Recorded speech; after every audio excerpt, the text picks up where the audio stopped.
Oke, assalamualaikum warahmatullahi wabarakatuh. Bagaimana kabar kalian semua? Mudah-mudahan semuanya dalam kondisi sehat ya. Saya mulai untuk konversi dari RD ke skema relasi ini.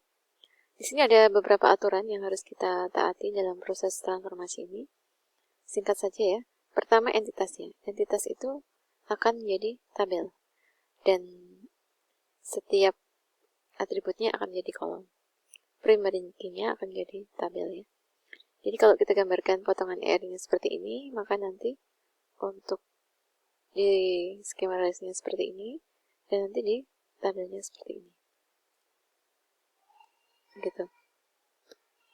Kemudian untuk atribut yang composite, yaitu atribut yang punya cabang-cabang. Misalnya alamat itu kan dia bisa composite ya, ada jalan, kota, provinsi. Maka ini akan jadi kolom sendiri. Jadi totalnya bukan cuma 4 kolom, tapi 7 kolom.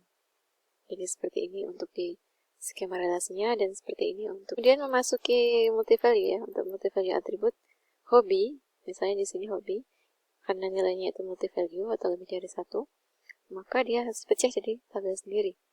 Jadi di sini karyawan sama karyawan hobi. Nama tabelnya terserah ya, asalkan dia masih menggambarkan isinya. Nah, di karyawan hobi ini ada NIP, di mana NIP ini adalah primary key dari karyawan. Dia akan menjadi foreign key di sini ya. Nah, cara menggambarkannya menggunakan panah seperti ini, di mana ujung panahnya berasal dari di mana data itu berasal. Tabelnya di 2 seperti ini. Kemudian untuk derivate atribut ya, untuk derivate atribut, maka karyawan gitu ya, umur di sini itu akan jadi entitas biasa saja, akan jadi kolom biasa saja. Kemudian untuk entitas lemah, nah entitas lemah itu akan jadi 2 tabel ya, entitas kuatnya dan entitas lemah, di mana entitas lemah ini itu primary key-nya berasal dari primary key dari entitas kuatnya. Nanti tinggal menambahkan panah asalnya seperti ini. Dan setiap kuncinya di garis bawah ya. Atau bisa juga ini digambarkan dengan tanda monyet ya. Kemudian relasi satu ke satu. Kalau relasinya satu ke satu, maka salah satu ikut ke yang salah satu. Bisa perjalanan dinas, ID perjalanan dinas, primary key-nya jadi foreign key di sini, atau primary key dari kode kegiatan ke sini sebagai foreign key. Nah, kalau di sini ini alternatif 1 ya, dimana kode kegiatan itu menjadi foreign key ya di perjalanan dinas. Maka tabelnya menjadi seperti ini ya. Di sini ada kode kegiatan. Nah, alternatif kedua berlaku sebaliknya. Jadi kita boleh milih mau yang seperti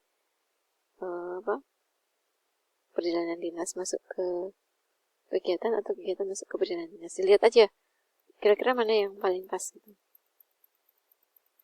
Kemudian untuk relasi 1 ke n. Untuk relasi 1 ke n defaultnya adalah hanya menjadi 2 tabel ya.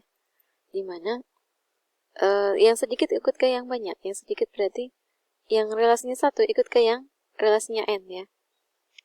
Jadi kalau di sini yang jadi 1 ke n-nya adalah NIP ini ya. Maka NIP ini akan masuk ke sini ya. Banyak. Jadi 1 ke n punya banyak peminjaman. Di sini ada NIP ya, peminjamannya. Kemudian relasi 1 ke n yang ada relasinya, yang ada entitasnya, atribut maaf. Maka dia akan jadi 3 ya. 3 kolom. 3 tabel. Dimana diperhatikan di sini, ID sini akan ditarik ke tengah, ID sini akan ditarik ke tengah. Jadi ditarik ke tengah-tengah. Sehingga relasi memiliki ini akan jadi tabel sendiri. Tabel transaksi yang punya foreign key, nomor KTP dan nomor rekening. Relasi many to many ya. Untuk relasi many to many pasti dia akan jadi 3 tabelnya. Buku, memiliki, dan peminjaman. Atau memiliki di sini bisa digambarkan dengan detail peminjaman ya. Nah, di sini isinya ID buku sama ID peminjaman masuk ke tengah ya. Masuk ke tengah. Relasi unary atau relasi ke dirinya sendiri. Maka dia cukup digambarkan dengan 1 tabel seperti ini. Tetapi dia ada panah menuju dirinya sendiri karena dia mengakses dirinya sendiri. Itu mungkin ya. Kemudian relasi, misalnya ini ketua ya. Ketuanya adalah karyawan juga. Maka dia mengakses dirinya sendiri. Nah, relasi binary yang biasa memang ada itu tergantung ini ternary ya. Maka dia ada jadi 4 tabel ya. Cabang, ini cabang. Kemudian karyawan, ini karyawan. Ada primeriknya, ada primeriknya. Posisi, ini posisi, ada primeriknya. Kemudian, nah ini yang gabungan tiga-tiganya. Jadi kunci dari kode cabang masuk ke sini, masuk ke sini. Kode pos juga masuk ke sini, ditambahi dengan atribut tambahannya. Atribut ini muncul untuk apa? Karena dia hanya muncul ketika ada relasi ya. Jadi tanggal mulai bekerja nggak akan muncul di cabang, nggak akan muncul di karyawan, nggak akan muncul di posisi. Dia hanya akan muncul ketika ada relasi ini. Ini di 4 tabel ya. Kemudian genspek. Nah, genspek ini, misalnya di sini kasusnya adalah buku punya komik, buku ilmiah dan jurnal ilmiah ya.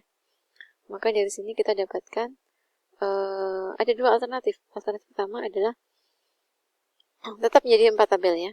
Jadi ada tabel buku, komik, buku ilmiah, dan jurnal ilmiah. Jadi hanya kita tarik aja kunci-kuncinya, nanti primary key ini masuk ke sini ya. Nah, jadi di sini pasti ada kode buku semuanya. Jadi 4 ada kode buku semuanya. Atau alternatif kedua cuma jadi 3 tabel ya. Nah, kalau 3 tabel, maka yang berada di semua atribut yang ada di tabel induknya akan ditarik ke sini semua. Ini masing-masing kode buku nama buku ada di sini, kode buku nama buku ada di sini, kode buku nama buku juga ada di sini. Gitu. Sehingga jadi 3 tabel. Yang terakhir adalah genspek ya. Agregasi. Kalau agregasi seperti ini yang kita cek pertama adalah entitas. Jadi entitas pasti jadi tabel ya. Ada buku, peminjaman, dan pengembalian. Kemudian relasi ini akan ditabel juga. Jadi ada 1, 2, 3, 4, 5. Kemudian ditambah lagi enkapsulasinya ya. 1, 2, 3, 4, 5 ya. Nah, perhatikan kunci-kuncinya ya, jalur kunci-kuncinya. Maka ID buku dan kode peminjaman akan ditarik ke tengah. Jadi detail peminjaman ditambah dengan kode peminjaman. Kemudian ID dari genspeknya ini bisa jadi gabungan kode buku, kode peminjaman ditambah dengan jumlah hari denda masuk ke sini ya. Atau di sini dikasih kode sendiri, kode pengembalian. Kemudian ini pengembaliannya. Begitu ya kira-kira aturannya. Jadi bisa jadi seperti ini juga. Baik, nanti silahkan dikerjakan latihannya di praktikum ya. Surumit ini jadi apa gitu ya. Ya, ikuti aja aturannya ya. Ikuti aja aturannya. Jadi seperti ini ya.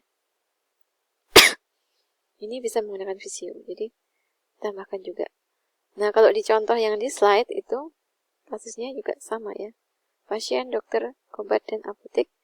Maka di sini ada pasien, dokter, obat, dan apotek juga. Tinggal menambahkan kolom ini dari entitasnya. Primary key jadi primary key di garis bawah. Nah, ini kelebihannya ditambahkan dengan tipe data dan ukurannya. Ini untuk mempermudah nanti ketika proses transformasi ke SQL-nya. Jadi kita udah tahu akan deklarasikan berapa gitu ya karakter. Kalau misalnya tipe datanya karakter, dia akan berapa. Kemudian di sini ada multi value akan jadi tabel sendiri, sehingga totalnya jadi 7 tabel ya. Oke, segitu saja untuk aturan dari RD ke tabel ini. Mudah-mudahan bermanfaat. Assalamualaikum warahmatullahi wabarakatuh.